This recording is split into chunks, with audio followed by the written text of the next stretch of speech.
Panorama group, जो सोचता है वो करता है। आपके अपने सपनों का आशियाना। भारतीय राजनीति में मुद्दों की कोई कमी नहीं, लेकिन कुछ ऐसे भी मुद्दे होते हैं जो सत्ता की चूल्हे हिला सकते हैं।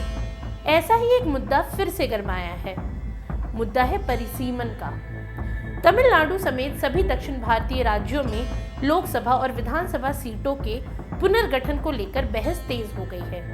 तमिलनाडु के मुख्यमंत्री M.K. स्टालिन ने इस मुद्दे पर मोर्चा खोलते हुए केंद्र सरकार को सीधी चुनौती दी है। उन्होंने साफ कहा है कि परिसीमन दक्षिण भारतीय राज्यों के लिए खतरे की घंटी है। उनका तर्क है कि अगर इसे मौजूदा जनसंख्या आंकड़ों के आधार पर किया गया तो दक्षिण के राज्यों का प्रतिनिधित्व घट सकता है। इसीलिए उन्होंने मांग की है कि परिसीमन 1971 के जनगणना के आधार पर ही किया जाए। साथ ही अब ये केवल तमिलनाडु का मुद्दा नहीं रह गया, बल्कि 35 राजनीतिक दल स्टालिन के समर्थन में उतर चुके हैं। ऐसे में सवाल ये है कि आखिर तमिलनाडु परिसीमन का इतना विरोध क्यों कर रहा है और 1971 के जनगणना को आधार बनाने की मांग क्यों की जा रही है। तो चलिए इस वीडियो में हम आपको इन सवालों का भी जवाब देंगे, लेकिन उससे पहले जानते हैं परिसीमन का मतलब क्या होता है। दरअसल परिसीमन एक ऐसी प्रक्रिया है जिसके तहत लोकसभा और विधानसभा सीटों का पुनर्गठन किया जाता है ताकि सभी निर्वाचन क्षेत्रों में लगभग समान जनसंख्या हो। भारतीय संविधान के आर्टिकल 82 और 170 में इसकी व्यवस्था दी गई है। आर्टिकल 82 के अनुसार हर जनगणना के बाद परिसीमन अधिनियम पारित किया जाना चाहिए, जिससे लोकसभा सीटों की संख्या और उनकी सीमाएं तय की जा सके। वहीं आर्टिकल 170 राज्य विधानसभा सीटों के परिसीमन से जुड़ी गाइडलाइंस देता है। सरल भाषा में समझे तो जिस राज्य में ज्यादा जनसंख्या होगी वहां लोकसभा सीटें ज्यादा मिलेंगी। यही कारण है कि दक्षिण भारत चिंतित है, क्योंकि यहाँ जनसंख्या वृद्धि की दर अपेक्षाकृत कम रही है। अब अगर परिसीमन 2026 की जनगणना पर आधारित हुआ तो दक्षिण भारत को नुकसान हो सकता है और उत्तर भारत की ताकत संसद में बढ़ सकती है। अब अगर भारत में परिसीमन के इतिहास की बात करें तो आजादी के बाद से अब तक भारत में 4 बार परिसीमन हो चुका है। 1952, 1963, 1973 और 2002 में। 1976 में आपातकाल के दौरान 42वें संविधान संशोधन के तहत ये तय किया गया था कि साल 2001 की जनगणना तक परिसीमन नहीं किया जाएगा। वहीं 2001 में जब परिसीमन की बात चली तो दक्षिण भारत के राज्यों ने कड़ा विरोध किया, जिसके चलते ये 2026 तक के लिए रोक दिया गया। इसका नतीजा ये हुआ कि लोकसभा की सीटों की संख्या 1971 की जनगणना के आधार पर ही बनी रही।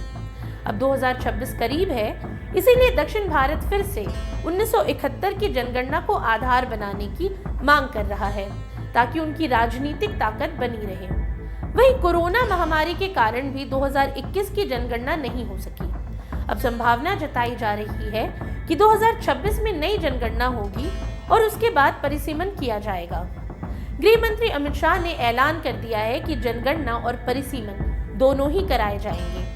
अगर ये परिसीमन 2011 की जनगणना के आधार पर भी हुआ तब भी उत्तर भारत की सीटें बढ़ेंगी और दक्षिण भारत की सीटें या तो स्थिर रहेंगी या उन्हें मामूली बढ़त मिल सकती है। वहीं इस संभावित बदलाव को देखते हुए संसद भवन में सीटों की संख्या पहले ही बढ़ा दी गई।